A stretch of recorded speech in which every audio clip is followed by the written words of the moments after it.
Il y a quelques jours, le président de la République s'adressait au pays pour lui indiquer le chemin qu'il entendait faire prendre aux Français.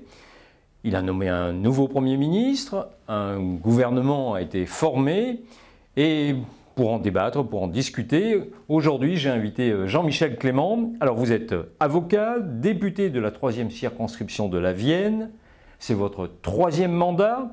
Alors, vous, c'est un peu particulier. Vous avez été élu en 2007. À l'époque, vous étiez socialiste. Vous étiez même proche de Ségolène Royal, je crois.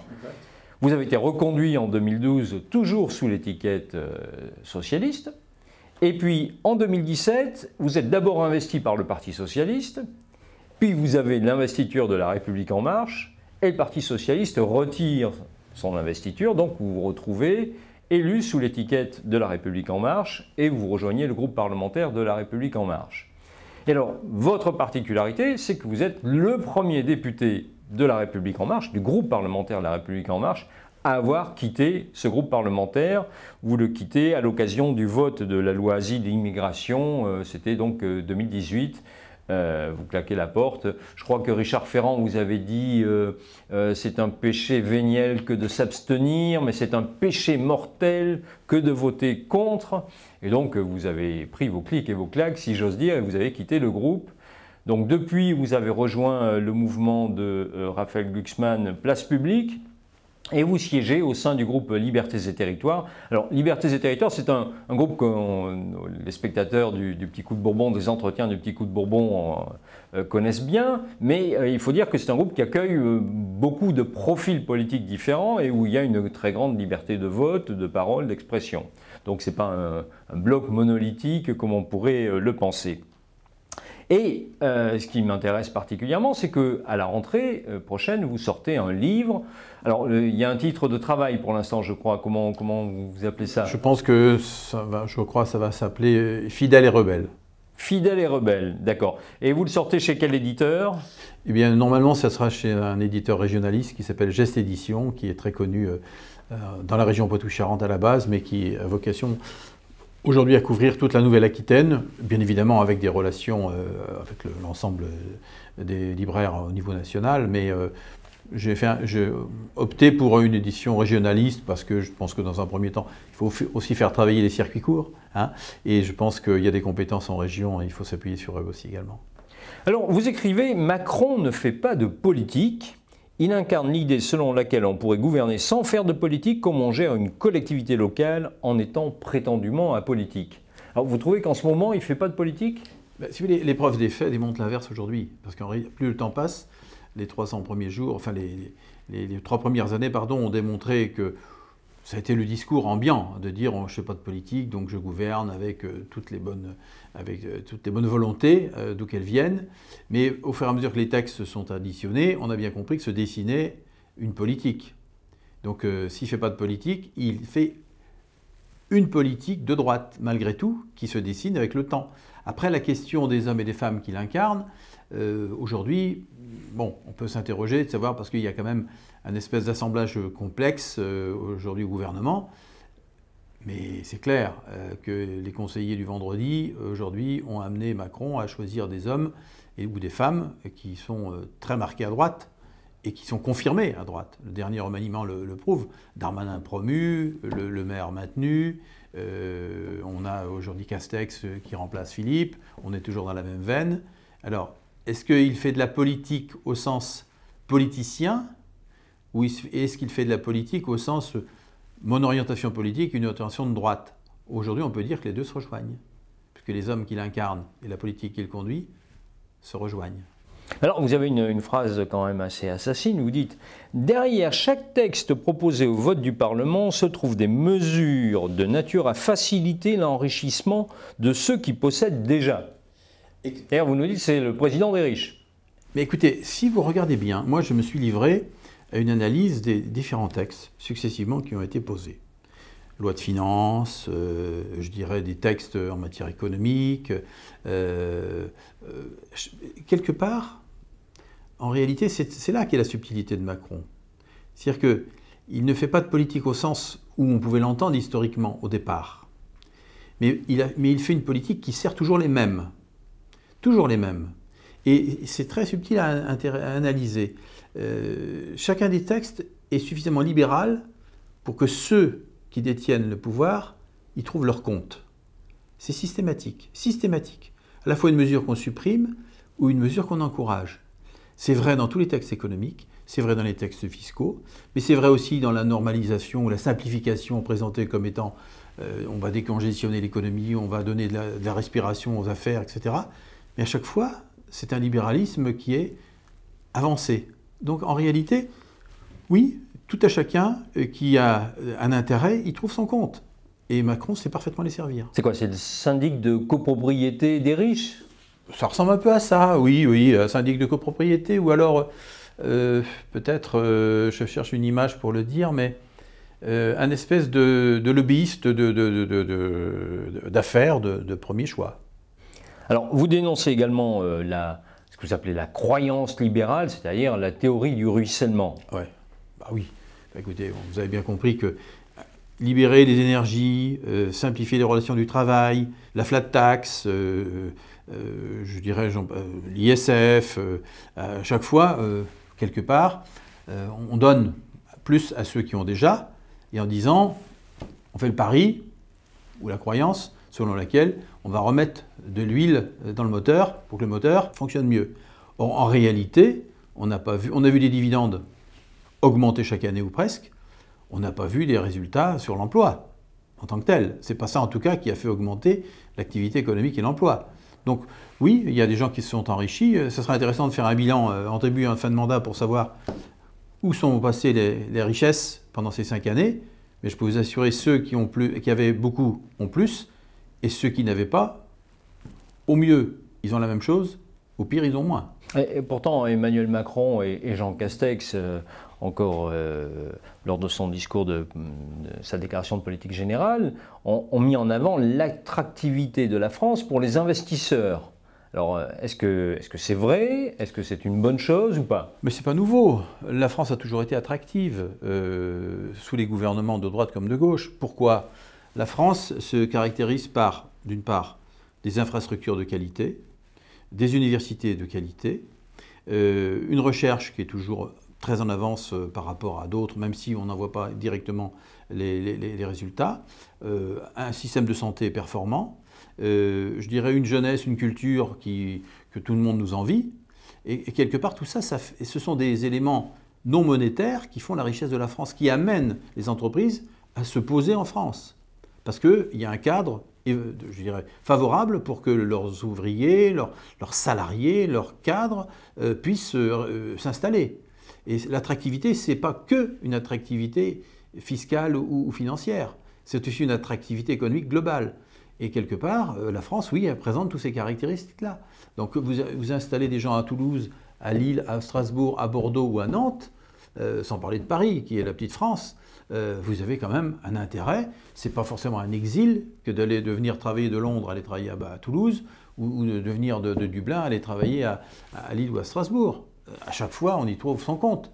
Donc quelque part, oui, la France est attractive, mais de tout temps, mais par rapport à son histoire, par rapport à ce qu'elle représente.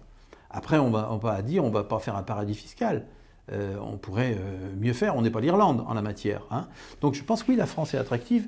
Et de dire, oui, on a encore le plus d'investissements en France cette année, ce n'est pas par rapport à la politique qu'on conduit, c'est par rapport à l'image qu'on représente. Une des premières réformes annoncées, ou plus exactement qui va être poursuivie, c'est la réforme des retraites. Alors d'une part, on ne comprend pas cette obstination à remettre sur le tapis une réforme qui divise profondément le pays et qui, dans un moment où il faut relancer l'économie, où il faut relancer le pays, où il y a une incertitude sur une deuxième vague du Covid-19, pourquoi s'obstiner à remettre sur le tapis donc cette réforme des retraites? Et deuxièmement, qu'est-ce que vous en pensez de cette réforme des retraites? Écoutez, cette réforme, elle est abordée de manière dogmatique. Complètement dogmatique, parce que l'idée qui consiste à dire il faut une retraite, je dirais, pas égale, mais en tout cas équitable pour tous, tout le monde est d'accord avec ça. Un système universel, personne ne peut être en désaccord avec ça. Mais par contre, on part d'un constat, on part d'une situation qui fait que, de toute manière, dans cette opération, on a déjà des régimes déficitaires, on a des régimes excédentaires, on a des régimes qui se sont équilibrés et qui ont pris les mesures suffisamment tôt pour s'équilibrer. On a des situations de travail qui sont très différentes les unes des autres, la pénibilité, on a des activités qui sont très différentes en termes de revenus. Donc tout ça, il y avait un certain nombre de critères qu'il fallait, de mon point de vue, mettre en place. On avait nos systèmes déficitaires. Comment on fait pour les rendre demain des retraites, je dirais, convenables pour tous? Première chose.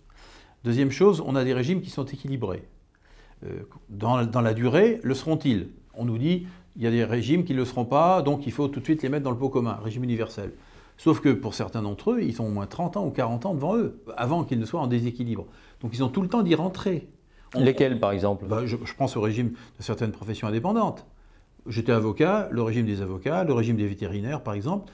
Ces régimes-là, on nous dit, oui, mais la courbe démographique demain montre qu'il y aura moins d'avocats. C'est faux. Qu'il y aura moins de vétérinaires, ça reste à démontrer. Mais en même temps, si on a la possibilité de vérifier qu'avec le temps, ces équilibres-là sont en train de se renverser, eh bien on a tout le temps de les faire rentrer dans un régime universel. On a certains qui sont structurellement déficitaires, déjà. Les salariés venaient, par exemple, financer le monde agricole. Bon, on le sait. Donc, très bien. Et les retraites des agriculteurs sont misérables. Bon, il faut l'augmenter. Mais il ne faut pas non plus faire ça n'importe comment. Je dirais vouloir traiter tout d'un coup, c'est une erreur fondamentale. Donc aujourd'hui, on en paye les conséquences. Alors, vous dites des régimes particuliers remplaceront les régimes spéciaux. Oui. Et vous expliquez ceci, c'est le pauvre qui finance une partie de la retraite du riche. Alors expliquez-nous ça. Écoutez, c'est pas compliqué. Aujourd'hui, déjà, qu'est-ce qui se passe? L'espérance de vie d'un ouvrier et l'espérance de vie d'un cadre.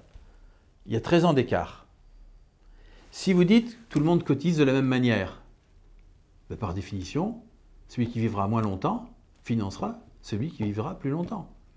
Donc quelque part, on a fondamentalement déjà un écart qui n'est pas acceptable en tant que tel. Donc ça, c'est déjà un point. L'espérance de vie, c'est un élément clé du système. Or, aujourd'hui, ce n'est pas le cas. Donc, tout le monde dit un point cotisé égale un point de retraite, sauf que pendant combien de temps on en profite? Et c'est là que se constituent les écarts. Des gens qui travaillent des métiers très pénibles, par définition, ils n'ont pas une espérance de vie immensément longue. Les statistiques le prouvent, elles le montrent. Donc ça, c'est pas juste. Ça, c'est profondément injuste, socialement et tout simplement. Donc il faut revoir, on ne peut pas accepter ce système-là, au nom d'une prétendue universalité d'égalité. L'impôt sur la fortune, maintenant vous en parliez là tout à l'heure, il y a quand même l'opinion a été choquée de la modification de cet impôt, qui est aujourd'hui l'impôt sur la propriété immobilière. Est-ce que vous êtes pour le rétablissement de l'ISF ou pas? Alors, si vous voulez, la question de l'ISF, c'est une vieille question. Vous dites que c'est un impôt imbécile. Oui, je le dis parce que je considère que, pour moi, il faut un impôt sur le capital. Mais est-ce que c'est celui-là qu'il nous faut?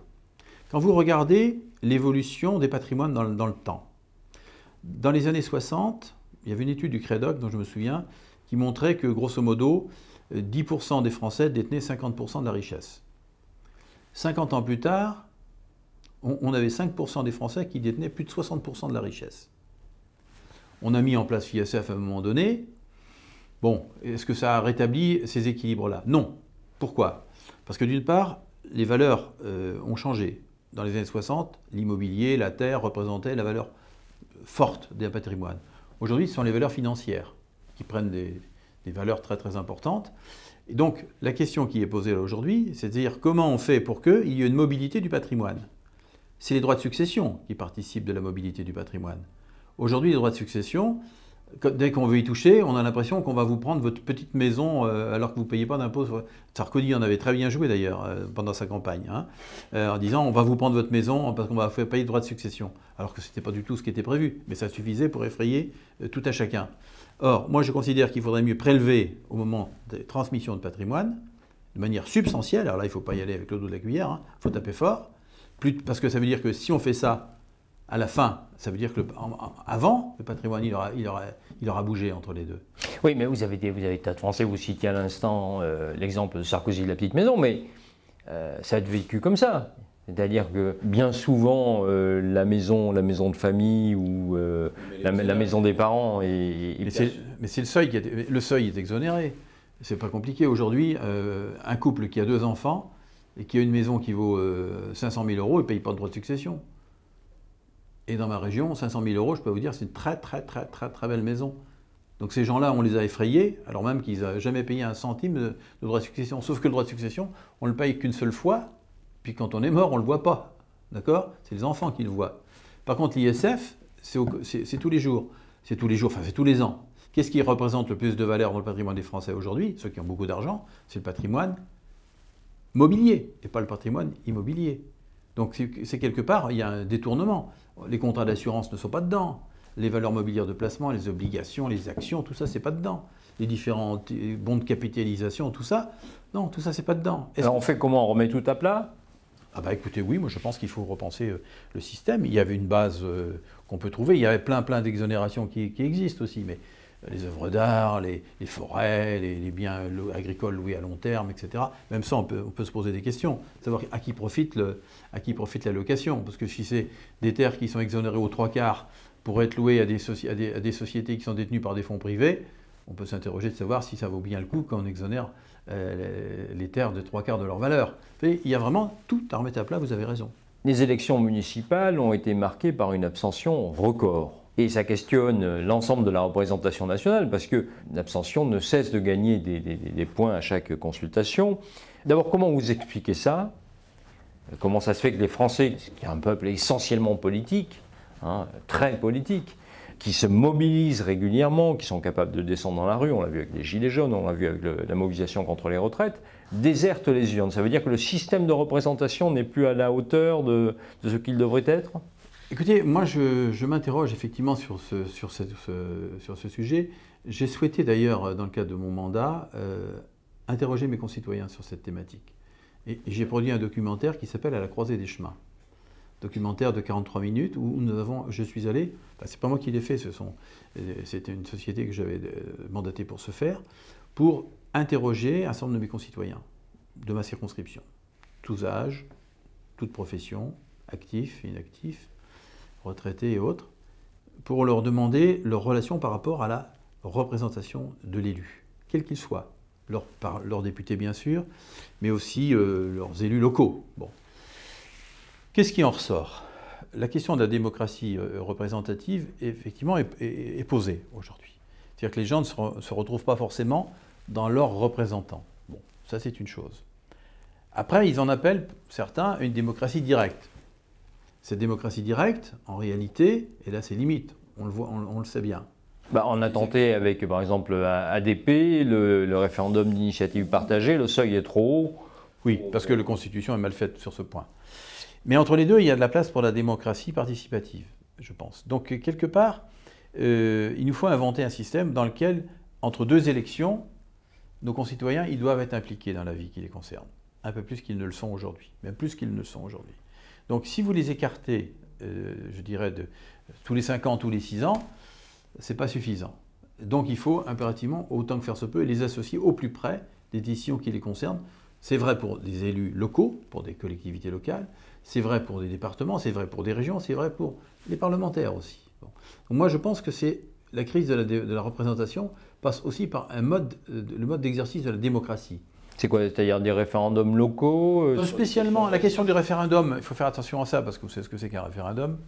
Premièrement, soit on ne répond pas à la question qui est posée, soit on en profite pour se lâcher sur des sujets dont après, on ne va pas réussir à les mettre en place, et si on ne les met pas en place, ça va se retourner contre celui qui l'a initié. Non, je pense qu'il faut trouver des modes de participation qui peuvent être très adaptés aux circonstances, c'est-à-dire par rapport à des projets. Comment vous associez les citoyens, par exemple, vous dites on veut faire, je ne sais pas moi, une retenue collinaire dans un endroit, comment on associe un parc éolien, on veut faire une zone touristique, une zone commerciale. Comment est-ce qu'on associe les citoyens à la décision qui va concerner une collectivité qui va prendre cette mesure?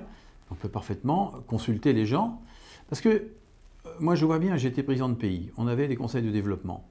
Conseils de développement, quand on voulait les réunir, on disait « Ah, ça fait des réunions de plus ». Les gens ne venaient pas. En revanche, après, ils vous reprochaient de ne pas d'avoir été consulté sur certaines décisions qui pouvaient être prises.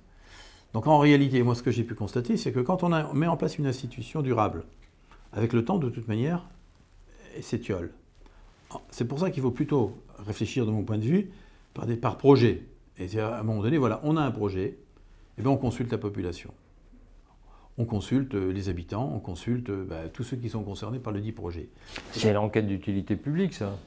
Oui, mais une enquête d'utilité publique, vous savez bien ce que c'est. D'abord, est-ce qu'on a consulté les avis d'affichage en mairie? Est-ce qu'on va aller rencontrer le commissaire enquêteur? Est-ce qu'on a la capacité à donner son avis par écrit c'est compliqué, une enquête d'utilité publique. C'est réservé parfois à des initiés, à des gens intéressés par le projet. Mais tout ce qui compte, c'est plutôt ceux qui ne s'expriment pas. Donc comment on va chercher ceux qui ne s'expriment pas? C'est ça la difficulté. Donc il faut qu'on trouve des modes pour aller consulter la population. Certains l'ont réussi. Hein. Moi je pense, on parlait de place publique tout à l'heure, je pense à un élu alsacien qui avait pris la mairie où il était, ou qui était à 70% Front National. Et donc il s'est dit, mais pourquoi? Qu'est-ce qui ne va pas?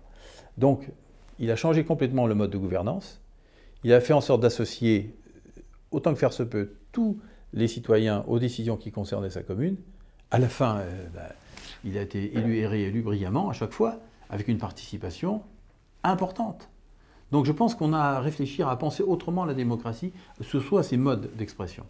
Est-ce que le problème ne vient pas de l'inversion du calendrier qu'avait mis en place Lionel Jospin, c'est-à-dire les législatives après la présidentielle, qui font que, arithmétiquement, enfin logiquement, mécaniquement, on a une assemblée qui est vraiment monocolore, ou en tout cas qui découle de la présidentielle? Personnellement, je me suis toujours opposé à ça.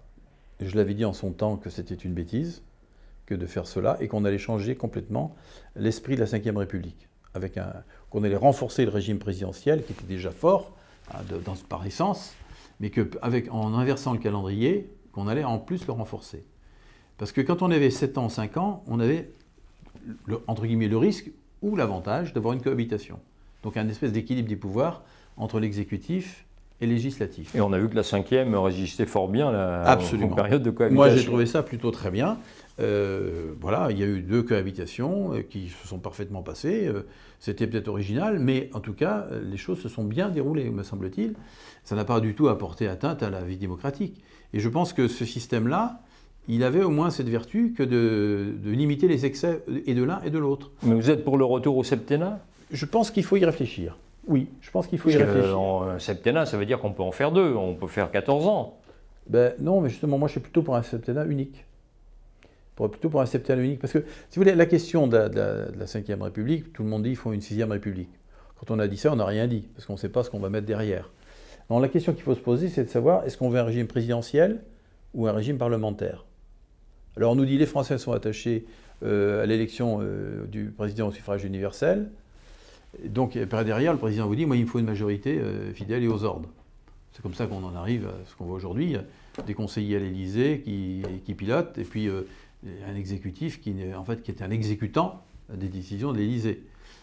Et un Parlement qui est... Oui, vous dites quelque part dans votre livre d'ailleurs que vous trouvez que les conseillers élyséens ont plus de pouvoir qu'un député. Bien sûr, mais bien sûr. Mais comment est-ce possible? Parce que qu'est-ce qui décide aujourd'hui? C'est le président de la République et ses conseillers. Donc quelque part, le Parlement n'est qu'une chambre d'enregistrement devenue. C'est une évidence. C'est aussi une chambre d'enregistrement parce qu'il n'y a pas de proportionnel et que de toute manière, le groupe majoritaire, sauf accident, vote toutes les lois qu'on lui soumet. Mais si vous voulez, moi j'ai vu 3 mandats. Sincèrement, je pense qu'il y avait une pratique de la politique différente dans les mandats précédents. Là, aujourd'hui, cette majorité pléthorique, inexpérimentée, fait que, quelque part, des gens sont totalement aux ordres. On leur dit de voter, ils votent. Comment ça se passait? Vous qui avez été dans le groupe parlementaire, comment ça se passait Je ne suis pas resté longtemps. Hein. Vous êtes resté 1 an? Non, même pas. Non, je ne suis pas resté. Mais comment ça se passait? Un texte de loi arrive Un texte de loi arrive, de toute façon, vous avez les éléments de langage. On vous donne les éléments de langage, et à partir de ça, vous partez avec ça, puis vous répétez ce qu'on vous dit. Donc, mais il n'y a pas de débat, rien? Il y a eu des débats sur des sujets, mais le texte sur l'immigration, je m'en souviens, attendez, c'était quand même surréaliste. On fait un rapport d'évaluation de la loi précédente. Le jour où on passe le projet de loi en Conseil des ministres, c'est le jour où je présente mon rapport en commission des lois. À quoi sert mon rapport? Alors que la loi est déjà écrite. On a fait un débat avec Collomb, en groupe. J'ai dit, nous avons dit ce qu'on pensait du texte. Aucun de nos amendements n'a été repris. Aucun. C'est-à-dire que le texte, il était écrit, c'est ça, point. Donc, si vous voulez, moi, je pense que, enfin, là, il y a la construction de la loi, elle ne peut pas venir que d'un seul... Qu'est-ce qu'en disaient vos collègues? C'est-à-dire tout le monde, parce que je veux bien qu'il y ait eu des parlementaires qui n'avaient pas d'expérience, hein, nouveaux députés, mais il y a quand même des gens qui avaient un parcours politique. Ils ont accepté ça tout à coup de dire... Si vous voulez, oui, quelque part, ça veut dire que si vous n'étiez pas d'accord, vous étiez frondeur. Ça, c'est la réminiscence du mandat d'avant. Donc, quelque part, Ferrand ne voulait pas de frondeur. Alors que lui-même en avait été un au départ. Hein. Donc, résultat des courses, je vais voir qu'une tête. Donc, mais c'est encore comme ça aujourd'hui Je ne suis pas dans le groupe majoritaire. Moi, je ne sais pas trop parce qu'il y a quand même des groupes qui se sont dessinés depuis. Hein. Donc, je pense qu'il y a un peu ça se délite un peu tout ça. Hein. Alors, après, moi, je ne sais pas, mais c'est une pratique qui n'est pas saine pour la démocratie. Qui n'est pas saine pour la démocratie. Moi, j'aurais rêvé d'un gouvernement de coalition, auquel cas il y avait des compromis, auquel cas il fallait trouver des accords entre différentes tendances. Et là, on aurait eu des lois, à mon avis, beaucoup plus équilibrées, parce que c'est des rapports de force qui se seraient institués entre différents groupes. Alors que là, aujourd'hui, bon, même si En Marche est en perte de vitesse, c'est le MoDem qui se renforce, qui prend des forces. Et de toute façon, la majorité, vous voyez bien hier, que 345 voix sans problème, quoi. Le MoDem est là... très très présent, et c'est une espèce de système de vase communicant. Plus En Marche faiblit, plus le MoDem prend de la force. Mais c'est toujours la majorité. Alors vous dites, un des problèmes, c'est que l'ordre du jour de l'Assemblée est fixé par le secrétariat général du gouvernement. Ça, on ne le sait pas assez. C'est-à-dire que l'Assemblée, qui normalement devrait avoir l'initiative, enfin des lois, ou en tout cas décider elle-même de quand elle examine un texte et comment elle l'examine, est totalement dépossédée de cette possibilité. Mais ceci dit, ce n'est pas nouveau. Hein. Le secrétaire général du gouvernement, c'est un peu lui qui fixe l'ordre du jour, quelque part, lorsque les textes sont prêts à être abordés, etc. Et quelque part, je dirais, l'orchestration, elle est là, quoi. Hein. Donc, le Parlement, est-ce que le texte est en état d'être débattu, discuté? C'est le top de départ est donné par le secrétaire général du gouvernement. Nous, ce qu'on avait demandé avec Jean-Luc Warsmann, lorsqu'on avait fait le rapport sur l'amélioration des fonctionnements du Parlement, tout ce qu'on voulait, c'était, comme nos amis allemands, qu'on ait un ordre du jour connu à l'avance, glissant. Au moins sur un an. Les Allemands, c'est sur un an. On avait demandé 6 mois déjà. Ça veut dire, voilà, nous, on voudrait savoir quel texte on va examiner dans les 6 mois qui viennent. Auquel cas, ça veut dire... Aujourd'hui, vous ne le savez pas? Non. Non. Vous découvrez les textes quand Alors, à la conférence des présidents, le mardi matin, on sait quel texte va être examiné. Alors, évidemment, si vous êtes dans l'arcane du pouvoir, vous savez grosso modo comment ça va arriver. Mais en réalité, on n'a pas de connaissance précise de la date à laquelle vont être examinés les textes. Donc, comment vous travaillez comme ça? Vous êtes mis dans le fait accompli. C'est vraiment un déficit oui, la fabrique de la loi est défaillante. Alors, j'en reviens justement au projet de loi sur les retraites. On s'est aperçu à ce moment-là que les études d'impact de la loi étaient, elles aussi, très défaillantes. Alors, l'étude d'impact, pour qu'on comprenne bien ce que c'est quels sont les effets que va produire la loi sur la vie de nos concitoyens. Ça, c'est la bonne définition, mais c'est toute la difficulté de l'étude d'impact d'aujourd'hui. C'est-à-dire que moi, ce que je constate, c'est que l'étude d'impact, parfois, vient justifier a posteriori le texte de loi qu'on vous a proposé. Et donc si on avait le temps, je dirais, d'élaborer la loi, on aurait une étude d'impact solide qui serait faite préalablement, et ensuite on aurait le texte de loi qui viendrait, et ça nous permettrait de faire le contrôle après coup, en vue de l'étude d'impact, le texte qui est voté et le contrôle législatif qui va derrière, l'évaluation, ce qu'on appelle l'évaluation. Mais aujourd'hui, on évalue quoi par rapport à quoi? Une étude d'impact qui est mal faite, une loi qui est votée, qu'est-ce qu'on évalue? On évalue a posteriori des choses qui ne sont pas cohérentes. Donc là, on est défaillant dans la fabrique de la loi. Donc l'étude d'impact, ça a été une avancée de la réforme de la Constitution de 2008, mais pour autant, elle s'est avec le temps, là encore, un petit peu effilochée, parce qu'on n'en a pas donné la mesure complète de l'étude d'impact. Des fois, elles sont bâclées, des fois, il y a des éléments qui manquent, et c'est trop tard pour les rétablir, quoi. Et ça, c'est lié à la pratique gouvernementale depuis 3 ans, ou c'est antérieur? Non, ça c'est une dérive qu'on a constatée avec le temps. En tout cas, elle n'a pas été corrigée dans les 3 dernières années. Non, pas du tout. Hein. Non, c'est une défaillance parce qu'on légifère certainement trop. Donc on a des études d'impact qui sont souvent un peu bâclées. Et puis ce qu'on ne sait pas trop, c'est qui les fait, les études d'impact. Parce que parfois, on aimerait avoir oui, mais la question que je vous pose, c'est qui les fait justement? Ah ben, ce sont souvent les ministères qui les font, les études d'impact. Hein. C'est pour ça qu'il faudrait plutôt qu'on ait que le CESE intervienne suffisamment tôt pour faire des études d'impact. Conseil économique, social et environnemental. Hein. Interviennent pour avoir effectivement en amont une approche, je dirais, des éléments objectifs. Mais quand on a des rapports qui sont faits, qui arrivent après coup, c'était le cas pour la loi sur l'immigration, le CESE a fait un rapport très intéressant, très riche, mais sauf qu'il a été présenté par les rapporteurs une fois que la loi était déjà écrite. Oui, donc il ne servait plus à grand-chose.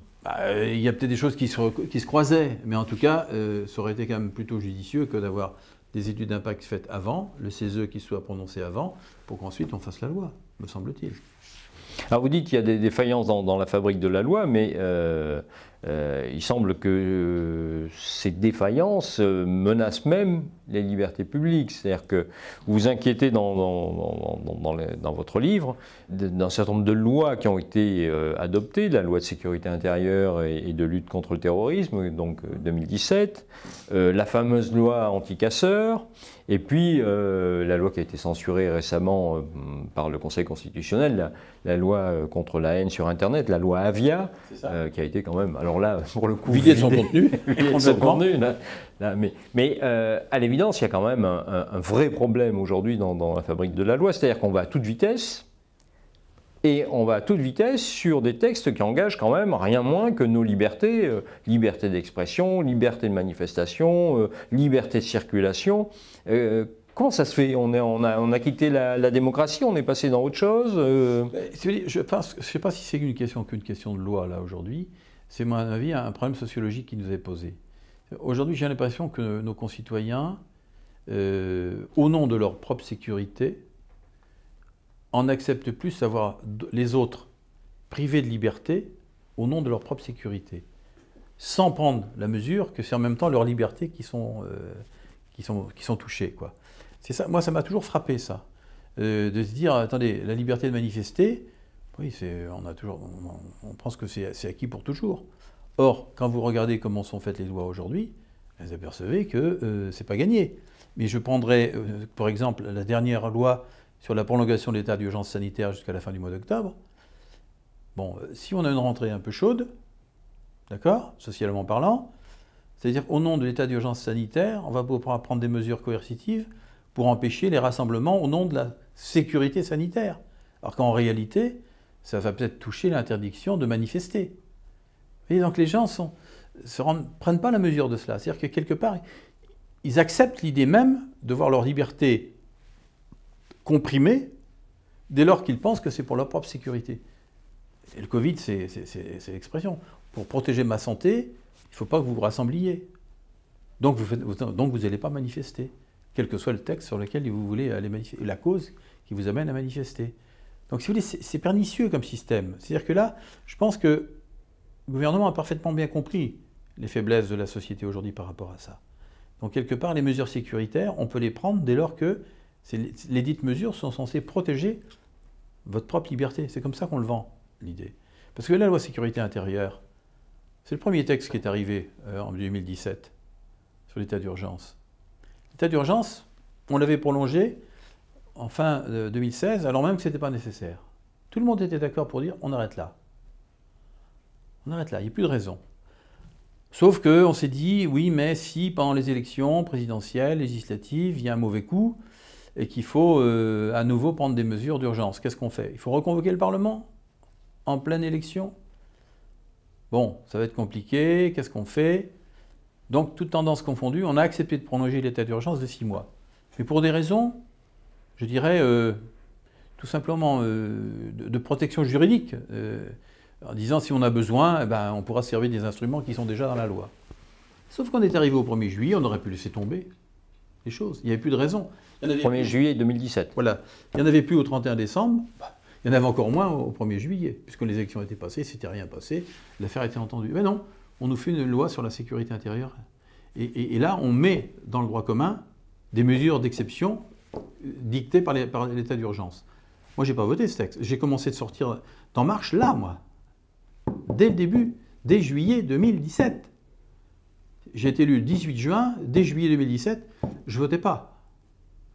Donc parce que je dis, mais attendez, c'est pas le contrat. C'était pas dans le bouquin de Macron, cette histoire-là, de révolution. Un bouquin de révolution, c'était pas dedans. Par contre, les libertés publiques, hop, on entérinait le fait de dire, on va les comprimer. Et après, bon, il y en a eu d'autres après coup. Oui, il y a la loi sur les fake news. Voilà, et puis bon, la loi sur l'immigration, la loi Avia, vous l'avez dit, la loi sur l'état d'urgence sanitaire, enfin c'est la loi anti-casseurs. La loi anti-casseurs, avec la possibilité de pour le transférer préfet, donc pour une autorité administrative, transférer au préfet des pouvoirs que d'habitude qui sont pris par, enfin c'est une décision judiciaire à l'issue d'un procès contradictoire. Voilà. Donc si vous voulez, tout ça fait que oui, il y a une atteinte aux libertés. Macron, quel rapport entretient-il avec les libertés? Est-ce que c'est quelqu'un qui est épris de liberté ou est-ce que c'est pas son problème? Écoutez, moi je ne suis pas suffisamment intime de Macron pour savoir qu'est-ce qu'il pense fondamentalement, mais quand même, ça me préoccupe que de devoir prendre des mesures de cette nature, parce que personne, enfin un président de la République ne va pas dire qu'il n'est pas attaché aux libertés. Pas en France.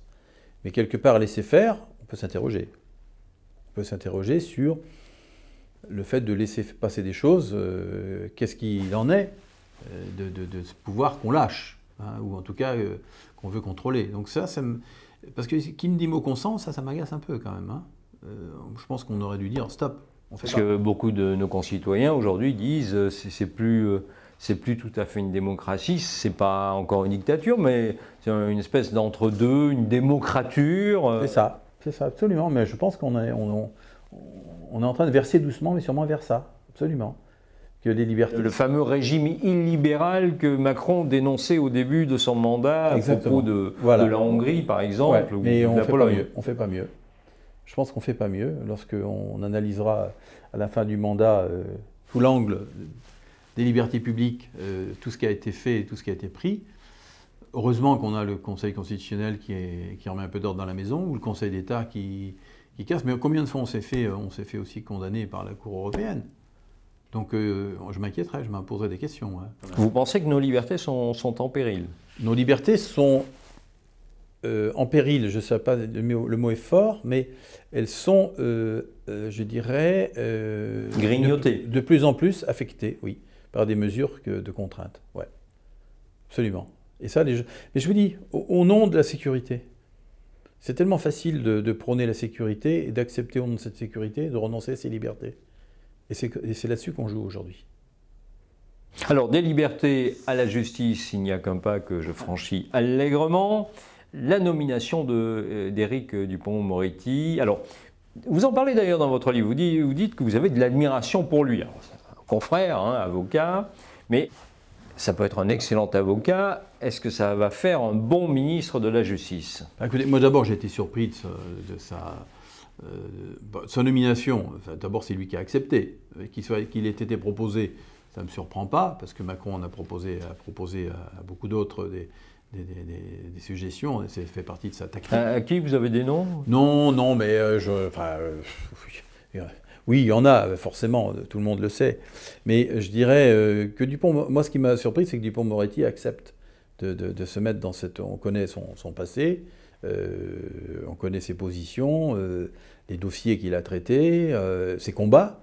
Moi, en tant qu'avocat, il y a le fond et la forme, mais en tout cas sur le fond, je m'y retrouve dans les combats qui ont été les siens.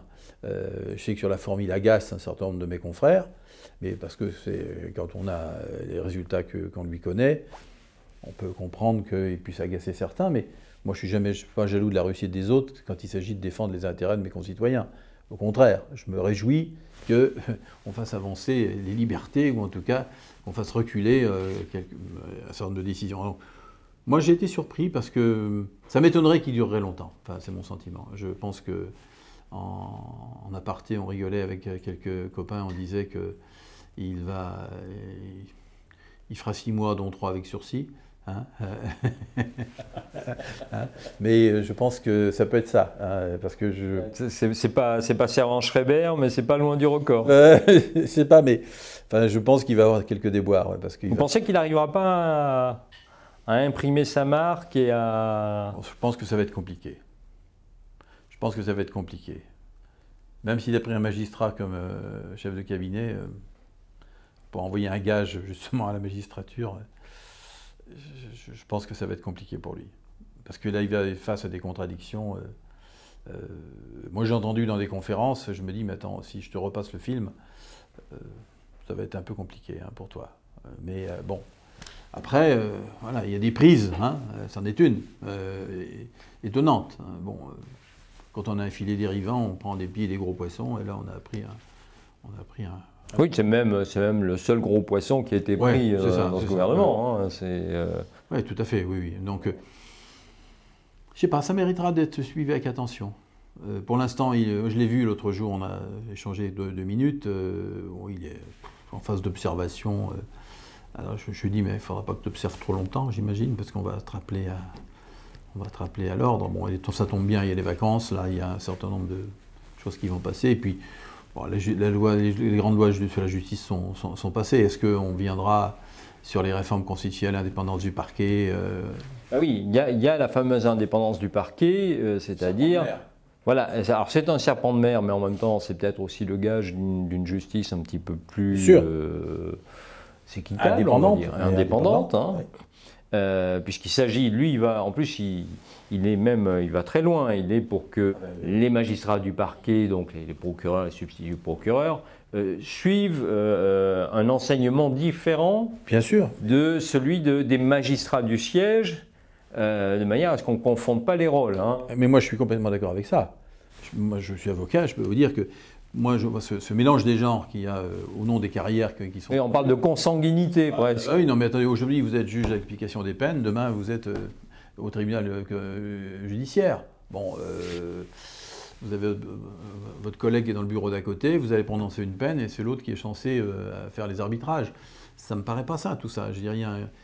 On est à la limite pas de conflit d'intérêt, mais en tout cas d'une espèce de forme de collusion qui n'est pas saine. Donc moi, je suis assez d'accord avec ça, en disant, attendez, les magistrats du siège d'un côté, les magistrats du parquet de l'autre, mais on n'est pas dans une espèce de système qui fasse que la promotion, ça se fait en fonction d'un pool, et puis un coup c'est vous, un coup c'est l'autre.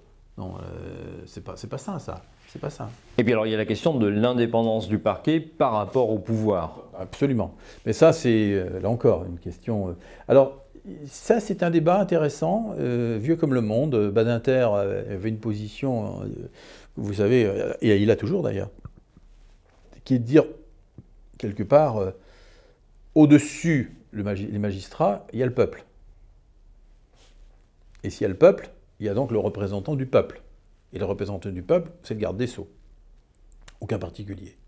Donc, ça peut se concevoir. Que dire, il y a quand même le peuple qui doit, par son représentant, qui doit, in fine, être celui qui protège aussi, alors que ça peut être interprété comme étant celui qui oriente.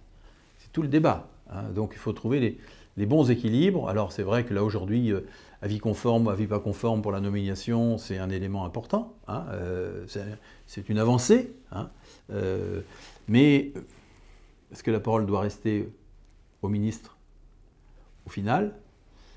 Oui, peut-être pour protéger d'un certain nombre d'excès. Le problème qui se pose surtout aujourd'hui, c'est la question des fameuses remontées d'informations. C'est-à-dire que dans le cadre d'affaires politico-financières, que les personnes qui sont soit sous le coup d'une enquête préliminaire, soit mises en examen, ont accès finalement, de par leur fonction ou de par leur relation au sein du pouvoir, aux informations que n'importe quel justiciable n'aurait pas. Exactement, bien sûr, c'est là qu'est le vice du système, on est bien d'accord. C'est un vrai sujet. Je ne sais pas si Dupond-Moretti aura le courage et la capacité de l'aborder et d'emmener la réforme qui va avec, hein, mais en tout cas, la question mérite d'être à nouveau posée. Alors vous tirez le signal d'alarme sur, on parlait du peuple tout à l'heure à propos de la justice, sur le fait qu'il y a ces expérimentations de cours d'assises sans jury populaire.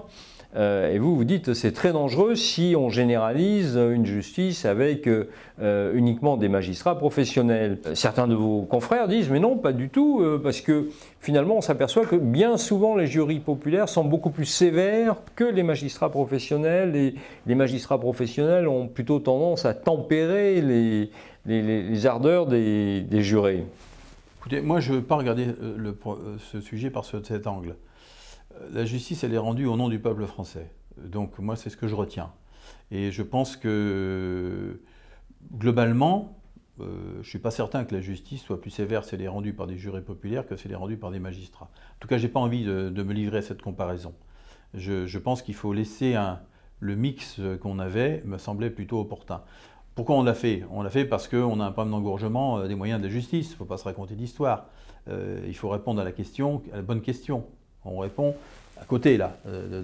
Si on n'a pas les moyens de mettre en œuvre, si la justice n'a pas les moyens de fonctionner, on trouve l'expédient de dire on ne va pas alourdir le système avec des jurys populaires, on va mettre des magistrats professionnels qui vont gérer les dossiers les uns comme les autres, quoi. Donc, moi, ça me choque, ça. Je pense qu'on a besoin d'un double regard.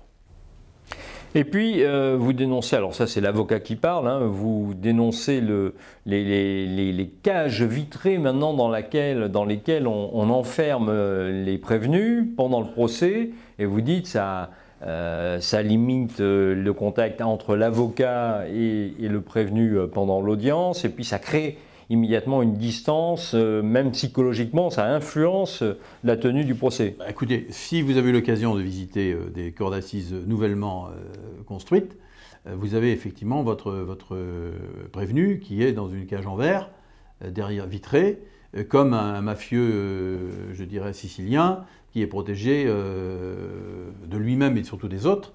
Hein, donc, voilà. Oui, parce que ça vaut pour tout le monde, aussi bien le mafieux que le voleur de mobilette. Il exactement, est dans la même cage. Donc je pense d'une part ça, et puis d'autre part, c'est vrai que quand on est avocat, on a de temps en temps besoin de s'adresser à son client, soit par un regard, soit par un mot, soit par un geste, soit par quelque chose qui fera que ça ne va pas interférer dans le jugement, mais quelque part, c'est quand même de nature à se dire, voilà, il y a quand même des messages qu'on peut faire passer, des gestes qu'on peut faire passer. Et une cour d'assises où on a isolé le prévenu, il commence déjà avec un handicap, je dirais psychologique, qu'on le veuille ou non, y compris avec un juré populaire. Vous voyez, moi je trouve que ça, c'est pas bon. Vous êtes intéressé longtemps aux lieux de privation de liberté, c'est-à-dire la prison, mais aussi les centres de rétention, je crois les centres éducatifs fermés, voilà. Renforcés et autres. Ouais. Quelle est la situation dans les prisons aujourd'hui? Alors, à l'instant où je vous parle, le Covid a amené les prisons à se vider. Un peu, quand je dis vider, on a vu des aménagements de peine, des remises de peine qui ont été prononcées, qui auraient déjà peut-être dû l'être dans d'autres circonstances, mais que là, face à la promiscuité, face au nombre et au confinement, eh bien, on a amené à ouvrir, je dirais, les portes un peu plus vite que d'habitude. On n'a pas vu de recrudescence de la délinquance pour autant. Donc ça veut dire quoi? Ça veut dire qu'on maintient trop longtemps les gens en prison, alors que par définition, quand on y rentre, la vocation, c'est d'en sortir le plus vite possible et surtout le mieux possible. Et on sait bien que plus on y reste, moins on sort dans de meilleures conditions. Donc la question de l'enfermement, du surenfermement, c'est le mal français. Donc les mesures d'aménagement de peine qui ont été prises par les lois que nous avions votées à l'époque dans le mandat de François Hollande, et puis d'autres qui ont été votées avec Nicole Belloubet, participent de cette volonté de décongestionner les prisons pour avoir des aménagements de peine plus modernes, avec soit le bracelet électronique, soit d'autres techniques d'alternatives à la prison que l'on peut parfaitement avoir. Donc, ce point de vue-là, je dirais le Covid a été une opportunité, et ça sera intéressant d'ailleurs d'analyser après coup qu'est-ce qui s'est passé pendant le Covid, combien on a décongestionné les prisons. Alors actuellement, on a diminué le nombre de manière significative, sans pour autant que la délinquance ait augmenté, au contraire. Donc, quelque part, c'est un exemple grandeur nature qui fait taire tous ceux qui disent il faut enfermer, enfermer et enfermer. Hein. Construisons des prisons comme si c'était une solution. Oui, c'est la question que j'allais vous poser. Est-ce qu'il faut construire des prisons? Non, il ne faut pas construire des prisons. Il faut les rendre plus humaines, mais il ne faut pas les construire. Alors, on a besoin d'en construire pour en déconstruire, ça c'est sûr, mais on n'a pas besoin d'en construire plus, c'est pas vrai. C'est pas vrai. Tous les pays modernes qui ont des systèmes carcéraux performants ne construisent pas de prison. Au contraire, ils ouvrent, je dirais, quand ils ouvrent, une façon de parler, mais la prison vers l'après. C'est ça qui compte. C'est ça qui compte. Alors vous avez une proposition originale sur les stupéfiants. Vous dites, bon, il faut arrêter de considérer ça comme un délit. Faisons basculer la consommation de stupéfiants dans le registre contraventionnel. Donc, autrement dit, les fonctionnaires de police qui intercepteraient un consommateur lui délivreraient une contravention plutôt que d'enclencher une procédure qu'en plus il n'enclenche pas. Écoutez, il faut se poser la question de la pertinence de la peine. Parce que si vous avez une procédure qui est coercitive mais qui n'est pas appliquée, moi je suis au contraire. Alors des pays légalisent, dans certains cas on légalise la consommation. Nous, on a une politique qui est en arrière de plein de pays. On n'est pas en avant hein, sociologiquement par rapport à ça. Donc si on était en capacité de dire, oui, on sait qu'il y a des trafics de drogue, il faut les contrer. Les trafiquants, sans pitié pour les trafiquants. En revanche, qu'est-ce qu'on prend? Les lampistes, souvent, des consommateurs, des petits, entre guillemets, des petits producteurs, mais je dirais c'est pas les bandits de grand chemin qui sont là. Donc eux, par contre, ils ne passent pas à travers les mailles du filet. Eux, ils sont pris tout de suite. Mais les grands trafiquants, eux, ils passent toujours à travers. Surtout ceux qui se font prendre, c'est pas ceux qui produisent, c'est pas ceux qui encaissent. Hein, ce sont tous les maillons intermédiaires qui se reconstituent au fur et à mesure qu'on en disparaît un, il en arrive un autre. Donc moi je pense que la question de la consommation, il faut, de mon point de vue, aujourd'hui, regarder les choses en face et dépénaliser, mais être plus sévère sur les trafics, c'est clair. Et la contravention, ah bah oui, contravention, ça va alléger les procédures judiciaires, c'est évident. Hein. Donc moi je pense qu'il faut qu'on aille vers ça. Vous avez été très longtemps au Parti Socialiste, vous avez été député socialiste. Aujourd'hui vous êtes en lisière, hein, place publique, c'est quand même dans la galaxie socialiste. Et quand on regarde le positionnement d'Olivier Faure, par exemple, pour la prochaine présidentielle, il est entre 2,5 et 3% d'intention de vote. Comment vous voyez l'avenir de la gauche en général et comment vous voyez la construction d'une alternance à la présidentielle et puis ensuite aux législatives qui suivront? Moi j'aurais envie de dire, si la gauche veut exister demain, il faut qu'elle fasse un printemps marseillais à la française. C'est-à-dire qu'il faut réunir toutes les forces de gauche d'où qu'elles viennent aujourd'hui derrière un projet collectif. Après, la question de celui ou celle qui incarnera cette vision viendra, selon moi, ensuite. Mais là, aujourd'hui, si on veut raisonner comme on a fait jusqu'à présent, en disant chacun y va pour se compter, bah, de toute façon, la gauche n'existera pas en 2022. C'est clair. Parce que si Mélenchon y va, si Jadot y va, si je ne sais pas qui, si le Parti Socialiste y va et si quelqu'un d'autre encore y va dans un autre mouvement, bah, la gauche finira avec ses points habituels, un peu plus pour les uns, un peu moins pour les autres. Chacun sera content parce qu'il aura gagné des points, mais il les aura gagnés peut-être sur l'autre. Et à la fin, on sera au même niveau, on aura la droite et l'extrême droite, et qui seront devant.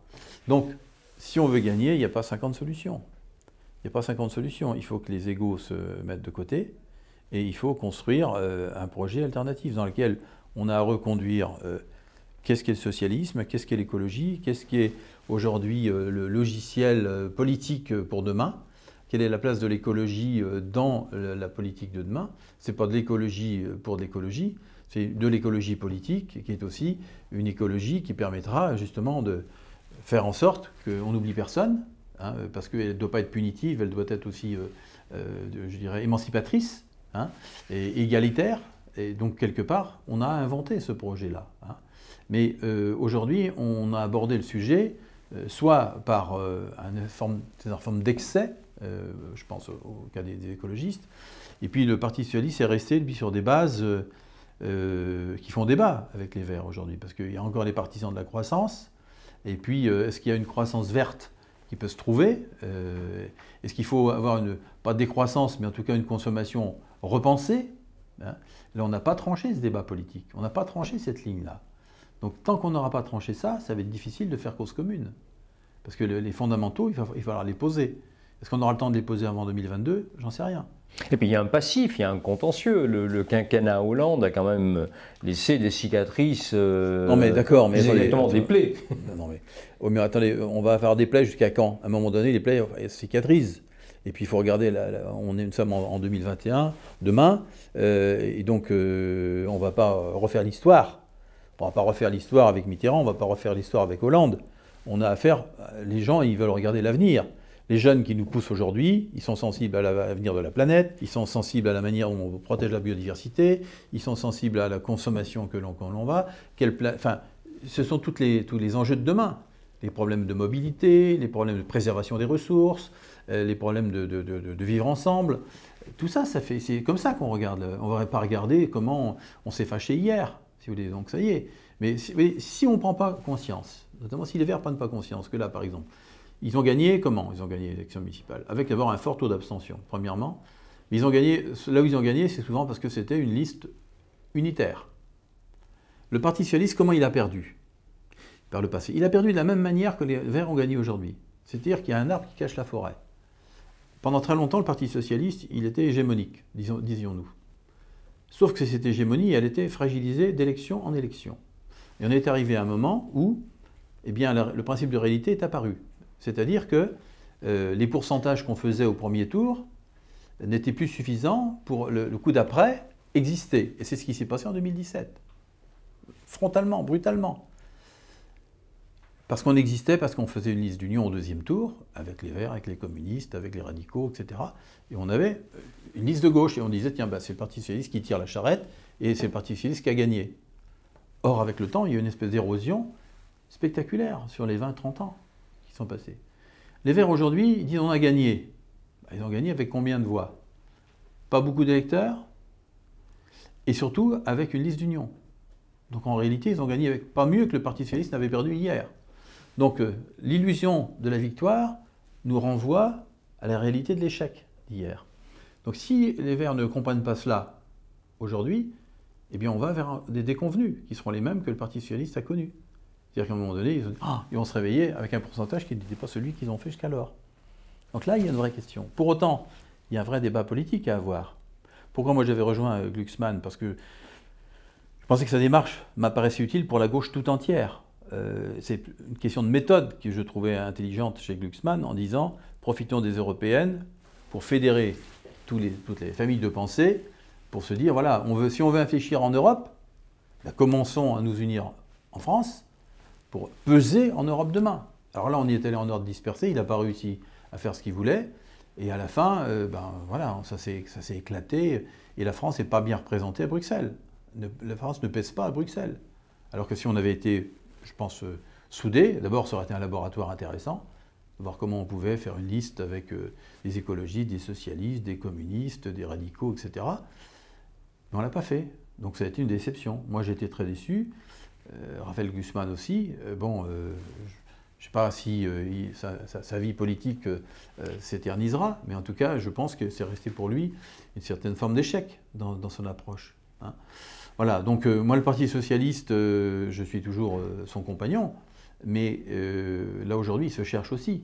Je trouve qu'Olivier Faure a beaucoup de mérite à essayer de construire, de maintenir le parti à un niveau encore existant, enfin pour exister, mais il y a encore quelques démons qui sommeillent en lui, hein, et ces démons-là, ils ne vont pas servir sa cause. Hein. Je pense que... Alors on nous dit c'est un problème de génération, un problème d'incarnation. Pensons idée avant de passer à incarnation. Mettons la charrue dans le bon sens. Donc vous pensez que le printemps marseillais peut être transposé à l'échelle nationale et ça peut être le printemps de la gauche? Écoutez, moi c'est ce que j'espérerais, qu'on soit capable d'être suffisamment majeur pour se dire en faisant un printemps de la gauche en France, à l'image de ce qu'on a pu faire réussir ailleurs. Bon, ça me paraîtrait... mais c'est ce que les gens demandent. Les gens de gauche, c'est ce qu'ils demandent. Enfin, je crois que c'est ça qu'on veut. Parce que sinon, attendez, on a Marine Le Pen qui dit rien, mais qui avance discrètement mais solidement. Hein. Oh, oui, il y a aussi Emmanuel Macron. Moi, je pense que son tour est passé. Vous pensez que son tour est passé? Oui, je pense que son tour est passé, oui. Écoutez, il a été élu la dernière fois dans les commissions que vous savez. Alors, cette fois, où effectivement la droite le rejoint, auquel cas, c'est le candidat de droite. Et à ce moment-là, c'est lui qui rabatte Le Pen avec la droite. Ou la droite n'y va pas et il est perdu. Parce qu'il n'aura pas la gauche une deuxième fois. Eh bien, je vous remercie. Et votre livre, donc, à la mi-octobre 15 octobre, normalement. 15 octobre, voilà. On trouvera dans les librairies. Absolument. On va essayer de diffuser ça le plus large possible. Hein, mais bon, je pense que c'est aussi, pour moi, un acte politique, aussi que de faire un peu un témoignage de ce que j'ai vécu sous la fin du mandat Hollande et le début du mandat Macron. Ça fait aussi l'écrire, c'est une forme d'exutoire intéressant pour soi-même, introspection et projection. Après, l'avenir dira si mes prémonitions avaient un peu de vrai. Merci beaucoup. Je vous en prie, merci à vous.